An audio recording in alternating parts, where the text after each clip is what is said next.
Today, I want to talk about why understanding statistics is more important than you might think. I began my career at GfK, a marketing research group, where I presented consumer electronics data to clients like Samsung, HP, Xerox, Sony, and Canon. As a young professional working with seasoned experts, I assumed everyone was comfortable with statistics. But as I've gained more experience, I've realized that many business people only have a basic understanding of statistics. The good news? You don't need a degree in statistics to use it effectively. All you really need is a solid grasp of one key concept, the average. There are 4 types of averages used in statistics: mean, median, mode, and weighted average. Whenever someone presents an average, the first question you should ask yourself is, what kind of average am I looking at? Most likely, it will be one of the 2 most common types, mean or median. Let me break them down for you. Mean, or arithmetic average, is calculated by adding up all the numbers and then dividing by the total number of numbers.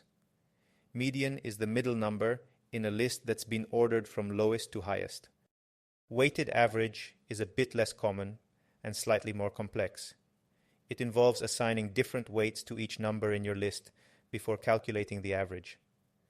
And then there's mode, which is simply the number that appears most frequently in your list.